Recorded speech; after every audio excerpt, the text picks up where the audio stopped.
So hello and welcome to Politics Scotland's Last Week Tonight with me, David Hooks. This could hopefully be the first of many videos that we're going to be doing, but this will depend on whether or not you guys like what we're doing and whether or not John Oliver sues me for using the name Last Week Tonight. So if you're watching John, please don't, praise be. And if you're not watching Last Week Tonight with John Oliver, then you absolutely should be. So please hop off to find that and then come back to this amateur nonsense. Anyway, if you're still with us, first up tonight, we have Twitter, the drunken rowdy pub of the internet that has no bouncers, no dress policy, often isn't very family friendly, and is all but impossible to be barred from. And in fact, even if you do get barred, all you do is come back in 2 minutes later with a different name. It's like, didn't we just bar you? No, that was someone else you're thinking of. It's ridiculous. But anyway, if Twitter really was a pub, half the people who are currently on there wouldn't go in. They would take one look in the door, see someone pole dancing in a corner, someone else having an argument, and three people having a full-on brawl, and decide, come on, Margaret, I think we'll go down Facebook's down the road. This place is a bit lively for us. We'll go somewhere where we can chat and hear ourselves think. But they do go in, and they soon find themselves on the receiving end of a flying bottle. Now, the politics scene on Twitter is kind of like holding every party conference in the same room on the same day, and then being surprised when there's some fisticuffs and name-calling. On this particular occasion, some Yes supporter told a No voter that they didn't have the right to support Scotland at rugby, which is ridiculous enough in itself, but the fact it was Bath-based Wings Over Scotland telling Scotland-residing J.K. Rowling she had to fuck off because she didn't support independence was especially daft. Not least because the two of them have form, and every time they spar it ends up on Reporting Scotland as a news cybernat story, and Nicola Sturgeon has to get the belt out. And nobody wants that. Surely one of the best ways and times to bring all Scots of any persuasion together is watching Scotland narrowly failing to qualify for the later stages of some international championship of any sort. That's one of the great things about international football, rugby, curling. It doesn't matter who you are, just that you support Scotland. Is Wings suggesting that I'm not allowed to support England at sports just because I want an independent Scotland? How petty is that? I always support England when they're playing. Well, as long as it's not against Scotland, obviously. Or maybe Wales, or Northern Ireland, or definitely Mexico. But apart from that, I absolutely support England at every sport that they go into. I mean, Scotland needs all the support it can get. And frankly, if we limit the support of Scotland to those who are actually Scottish, half the fucking rugby team wouldn't even have been playing. Now, JK isn't all sweetness and light, and this has all been blown out of proportion. She's well known for her acerbic responses, and she's not beyond a little bit of trolling. And if anybody should know what a troll is, it would be JK Rowling. None of this excuses the type of comments she receives online, but then those of us who support independence regularly find themselves dismissed as stupid, economically illiterate, Nazis, cybernats, and ridiculed by authors and journalists who have a far bigger reach than any of us. Some tweets, when taken out of context, or presented on their own, can seriously misrepresent someone's views. There are of course a band of extremists on both sides. I've regularly found myself interacting with people who call me names or assume that I'm something purely because of my views on independence. But after a reasonable debate, they usually end up following me, and I end up following them back so I can see both sides of the debate. But here's the thing, the debate is only going on in the Twitter sphere pub. Outside, people are going to work, paying their bills, making decisions, playing with their kids, and getting on with their lives. Yet the journalists tweet and post from the pub as though they know what's going on in the whole town because they've spoken to all the local drunks.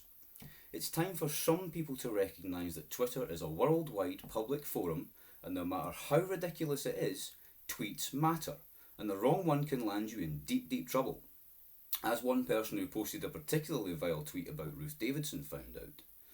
But other people need to understand something that, of all people, David Cameron gets very well. Twitter is not the real world. And outside the political anoraks online, most people are getting on with it or trying to find a way out of the poverty that Cameron's government has helped drive them into. What they absolutely do not give a fuck about is what idiot said what to what idiot on Twitter. So journalists, get out of the pub, go speak to some real people, and please stop whining every time someone is shit sick on your shoes, okay? Excellent. Next up, we want to talk about the Snp Conference in Aberdeen that was on last week, and it was, as they insisted on telling us several times, the biggest conference they'd ever had. Apparently there are now only two venues in Scotland that can hold them, the AECC and the Hydro, but the Hydro didn't have enough capacity for the fringe events.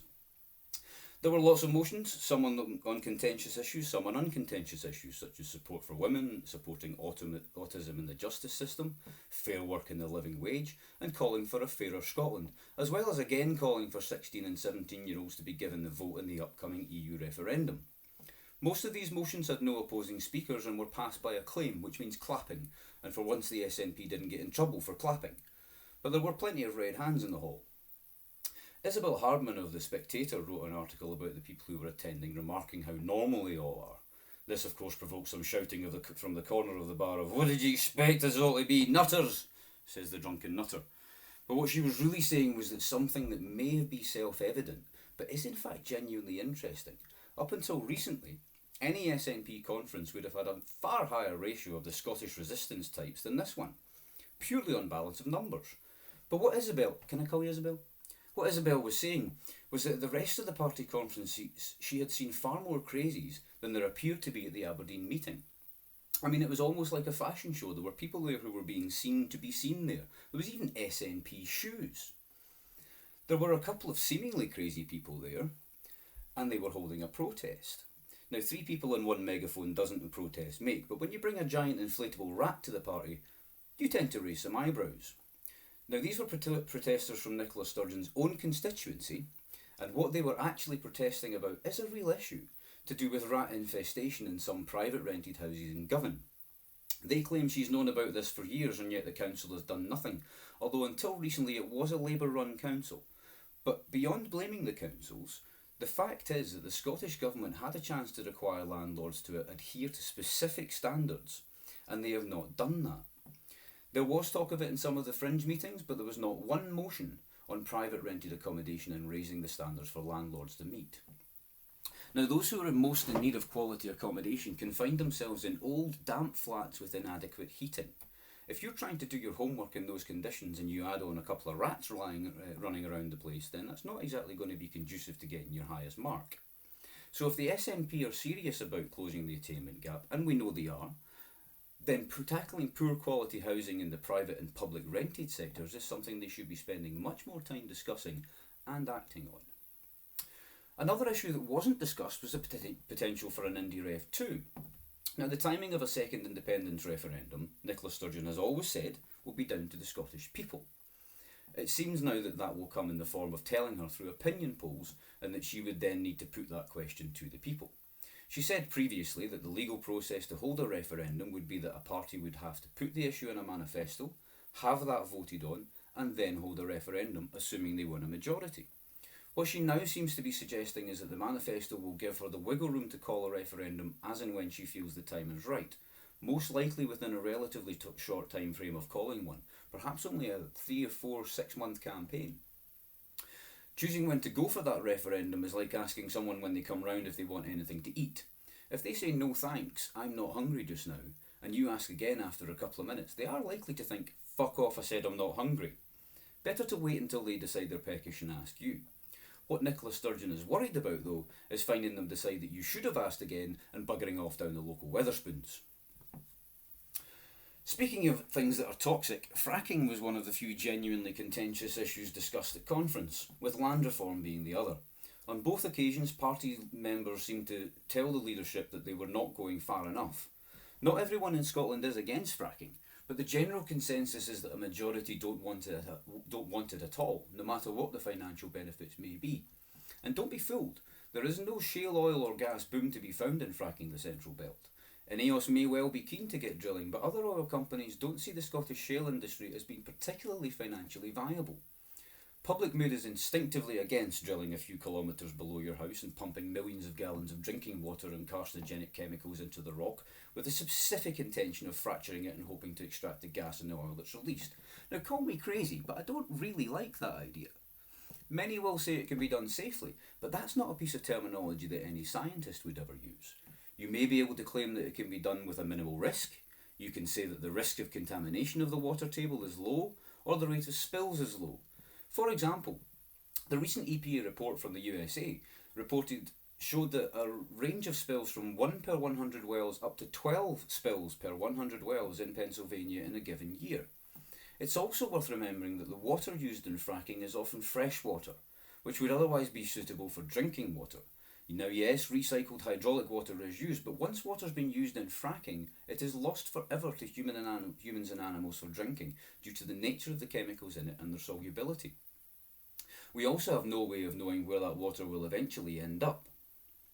So fracking is something that, quite apart from just public opinion, we still don't really know how it will actually work in Scotland. Now, moving on from cancerous chemicals to a BBC debate isn't a smooth segue, but there you have it. Some media outlets, including the Scotsman and the Herald, ran pieces on the fractious future of the BBC debate, which was one of the fringe events.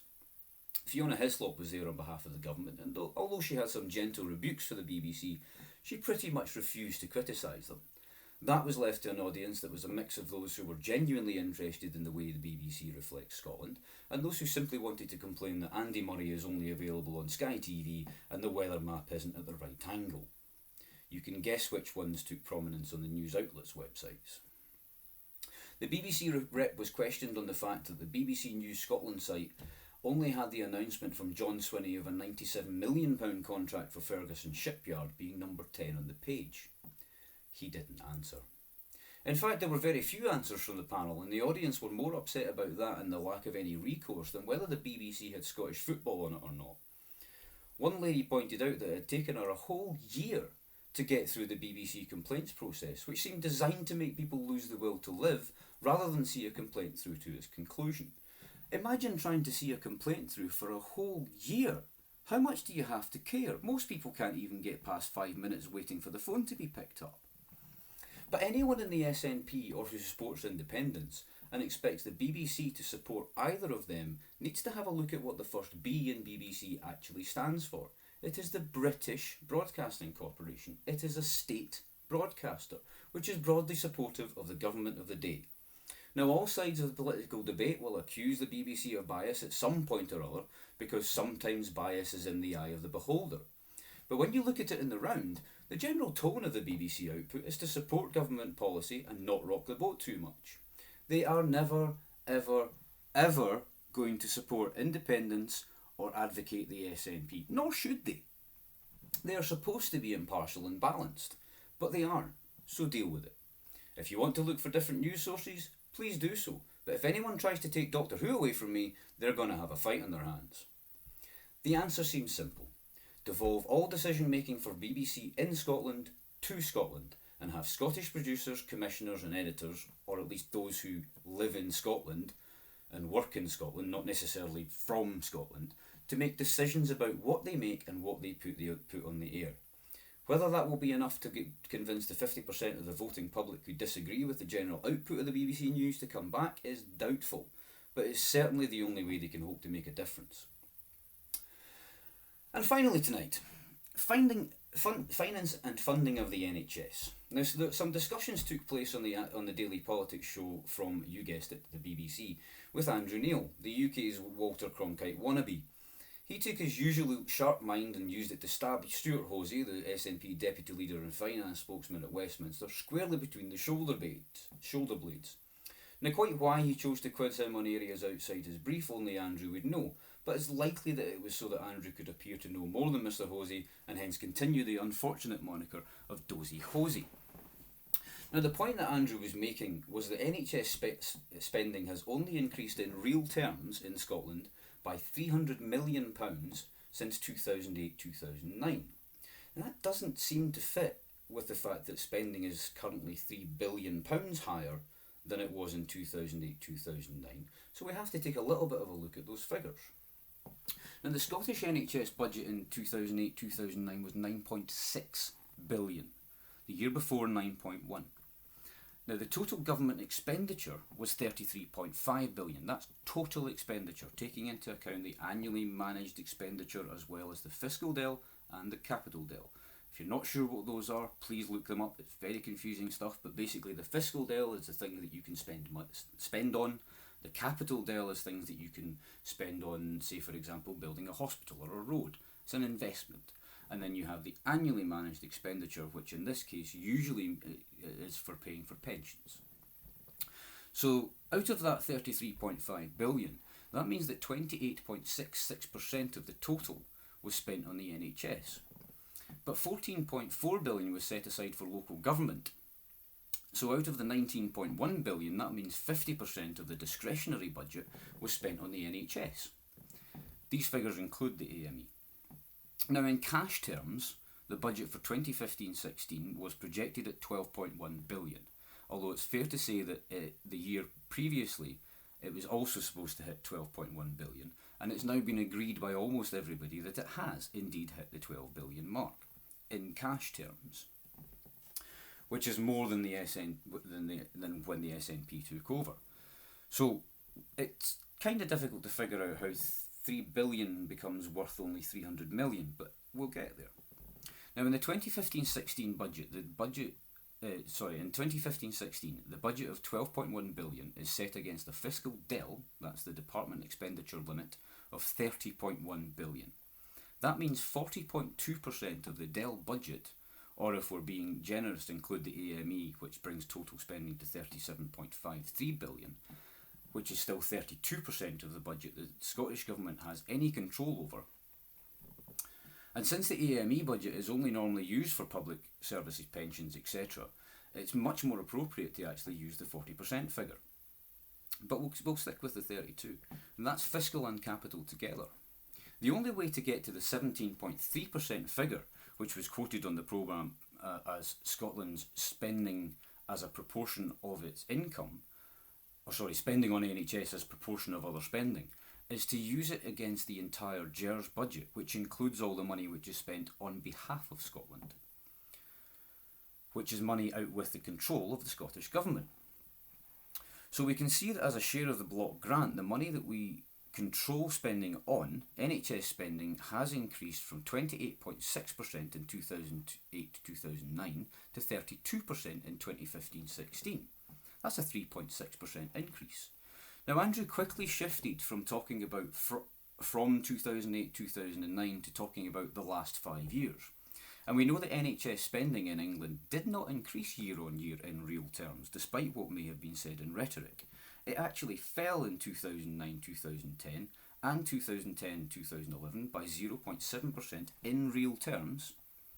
And in 2010-11 through 2012-13, population growth in England outstripped the pace of health spending, which meant that the per head increase was only 0.4% and 0.6% over that period. Now, since health spending per head in Scotland is higher already, then it's easy to see that the UK government hasn't actually done much to bridge that gap. Another claim was that in cash terms, spending in England has increased 12% over the last 5 years. Now, if we look at the actual figures, and these come from the Scottish budget, these come from the UK budget, and from other websites, and please feel free to check the figures and go and have a look for yourself. But if we look at the cash terms of 2010-2011, that was a £100.42 billion budget. In 2014-15, that's £113.3 billion. Now that is indeed a 12% increase, but in real terms, 2010-11 was £108.06 billion. Against the same total, that means a real terms increase of 4.85%. So that 12% is a little bit misleading, and especially when you take into account per head spending. In Scotland, 2010-11 was 11.8 billion, which included a capital budget of 875 million. I know these figures, please write them down. But since the figures for England seem to only be using the fiscal spending limits, not the capital, we'll stick to that. And that shows 10.96 billion in 2010 to 11.8 billion in 2014-15, or a 7.6% increase in cash. But in real terms, the spending is roughly flat, with only a 1% increase. 1.45, I believe. But how is it that you only get a 1% increase if you're having such high increases in England? Well, the answer is actually quite simple. The overall block grant in real terms has slowed consistently year on year. Now this means that even to maintain a cash increase, never mind a real terms increase, has meant an increasingly higher proportion of spending which is devolved to Scotland being spent on the NHS. NHS nurses and doctors in England must know this very well. If the spending power of your wages goes down while costs everywhere increase, you find yourself with less money to spend on other things. Andrew was right. Health spending in England has shown more of an increase than Scotland in the last 5 years.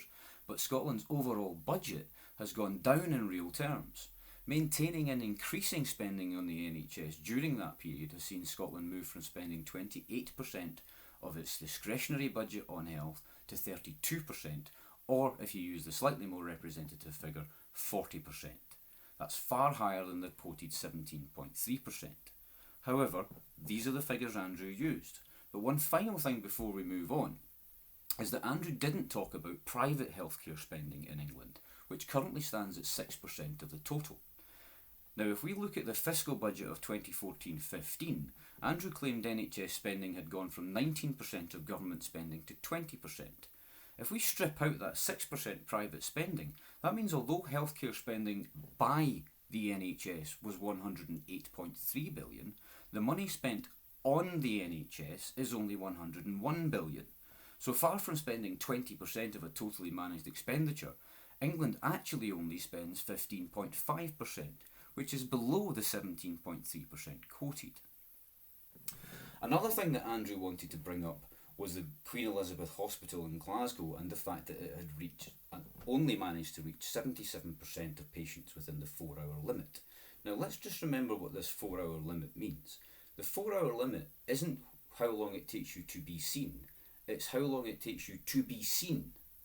So the 4 hours means that you've been spoken to, seen a doctor, and either moved on to another department or discharged from the hospital. 77% is not a good figure, but the thing is, it's only a figure in isolation. If you look at the last 5 weeks, for example, you see that that particular hospital had hit 90%, 90%, 95%, and then 90% of patients seen within the 4-hour limit. That 77% was an aberration. Now, of course, that needs looked at, and no one can just sweep it under the carpet, but what you also can't do is pretend that it's any part of a trend. If you look at the ISD Scotland figures, isdscotland.org, all figures are available online, you'll see that the actual trend is for most of the hospitals in Scotland to actually hit the 95%, many hit the 98% target, but there are 4 hospitals which deal with much more complex cases, let's give them credit, and deal with more patients who sometimes end up dragging the figures down. Now, I'm not saying everything's perfect, but we're also not saying that everything is completely falling apart. So for Andrew to pull that 77% figure out was more than a little disingenuous. And finally, abortion law. When abortion law was first devolved to the Scottish Parliament, most people felt that that was absolutely fine and had no real concerns because there were no changes planned. If there are no changes planned, there's no reason to be up in arms.